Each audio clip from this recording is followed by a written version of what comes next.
it states that in the Chinese Constitution, Article 31, the Standing Committee of the National People's Congress, where necessary, can establish special administrative regions in China.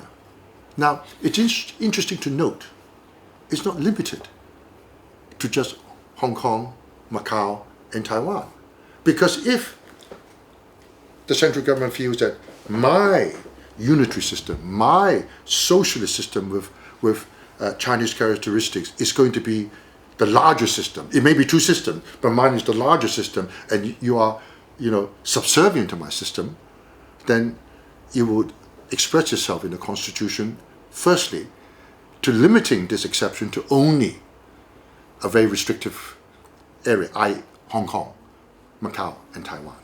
Right? Why should you widen it? Now, interesting to note, it doesn't say that, which means they can establish SARs like Hong Kong in other parts of China where necessary. So, which means it's a very pluralistic approach to the administration of China. It's a very accommodating approach. Really, after the handover, these 23 years, do you see anything in that system encroaching on us? What we've been complaining about is not enough of the Western system, like universal suffrage, but not just the American type. I don't think that the protest people accept, because the American type doesn't recognize equal votes, right? Because if you have one man's vote is equal, which is the basic argument of universal suffrage, forget about nomination first, everybody's vote must be equal, then it should be Hillary Clinton, not Mr. Trump, and it should be Mr. Gore, not Mr. Bush, right? So that electoral college is also something which is, but let's not go down that road. But what I'm saying is that it's basically the aspirations have not been realized, but not that the freedoms have been suppressed. Yes, it has been confused, right? I mean, in the 5 demands, the major one is political reform, but that's an aspiration that you didn't have in colonial days. Everything was appointed by the colonial government. We now at least had a majority direct elected legislature, right? In 70 seats. Now 40 are directly elected, with 5 of them being super directly elected, right? So now, so in terms of the freedoms in Hong Kong, there is certainly no mala fides or bad faith in the central government to promise something which they can't keep. What for? There wasn't any need to bargain for the return of Hong Kong. The central government was very clear to Britain, there's no bargaining, no negotiating. We shall take it back in 97. Right? But we are prepared to do these things, that we will constrain ourselves to run Hong Kong. Number one, no socialism. And all the basic policies, free port, all the systems, right? And now to say that 23 years down the road, that Hong Kong's autonomy has been undermined by China. When you see today what is happening in Hong Kong is, in the past year, any reasonable man would say a breakdown of law and order, right? Whether it's the violence of the protesters or whether the force used by the police, whether it would seem excessive or not, all right? But in any event, obviously, law and order was very much undermined. And it's obvious that national security is a concern for any country in Beijing's shoes. Because you have people saying independent Hong Kong, right? And calling for action, not just talk, right? All sorts of actions, even violence, and certain actions are bordering on terrorism, right? And the same is happening in America today, that there are demonstrations which have descended into violence, and that is not tolerated by the US government, right? That would not be tolerated by any government, right? Violence under protest is not tolerated. Violence by the police in meeting the protest is also not tolerated. But when you have a situation where there is violence, then you must condemn that violence first. Otherwise, violence begets violence. And what is very concerning to the people in Hong Kong who, a lot of us, had the benefit of either being educated in the West, either in England, America, Canada, or Australia, that we are truly an international face of China, and that we are a very multilingual, multicultural society, and very open. Which country can you say, will act like Hong Kong, where during the protests, not only did the protesters went to damage and surround the Legislative Council, police headquarters, immigration tower, revenue tower, but they also went on a rampage into the central government's office, right? The central liaison governments in Western. They went in there and tore down the flag, right? Desecrated and threw it into the harbour, damaged and desecrated the national emblem, right? And do you see the PLA defending the Chinese flag on Chinese soil? You don't. They were restrained in their garrison. In any country, who defends the flag? Not the police. The armed forces of that country has to defend the flag. But then, what I want to contrast is, but yet in Garden Road, in a place called the US Consulate, it's not even an embassy, not even an embassy has it, they have US Marines with arms, M16s and whatever they use, to defend the US flag. And yet you still say that the central government is being repressive in Hong Kong. If anything, the central government is in a very restricted role in the last 23 years in Hong Kong, completely being hemmed in, right, scrutinized and criticized throughout for suppressing Hong Kong's freedoms. And the point I wish to make is this: no country can have a national security vacuum in any of their territories. In America, they also have a very autonomous dependent territory called Puerto Rico. If I remember correctly, the last case of sedition in the US was against a Puerto Rico person who actually, he's an American citizen, he served in the Vietnam War, but he advocated independent Puerto Rico. He went to jail for sedition.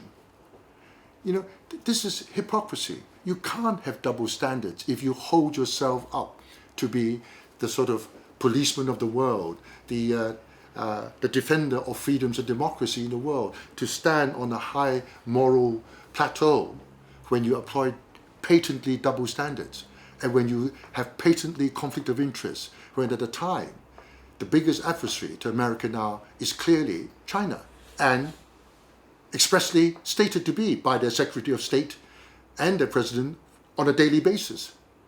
Everything from exporting the COVID-19 virus, to manipulating trade, to suppressing Hong Kong's people's freedoms, right? And when the very same situation happens in America, the words that you see are being used is that when the looting starts, the shooting will start. Hong Kong, after 1 year, the police have been berated internationally for using tear gas. Immediately in America now, they are using stun grenades.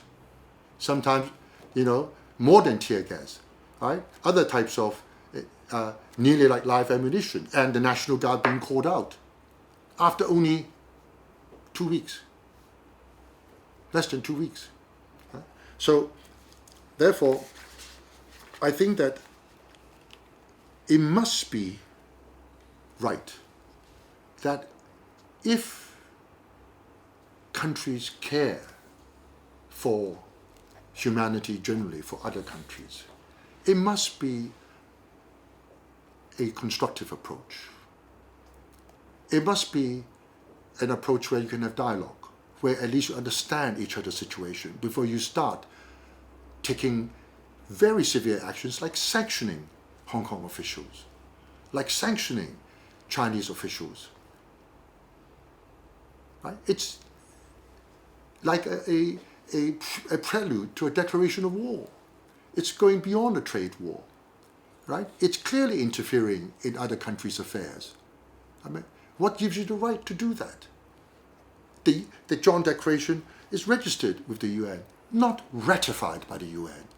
I doubt if any US members actually really read it. It's a depository, it's like lodging a contract. Oh, we entered a contract, yeah, we lodge it, right? Now, I think that it is important also to deal with the situation because every society has to move forward. This is not just a court where we are debating over past actions, what you did is right or wrong. Hong Kong has to survive. It's been under a year of protests plus the COVID virus. It's a double whammy to Hong Kong, right? We need to rebuild, right? So the first thing we need to do is to be able to have a dialogue, both in Hong Kong and internationally.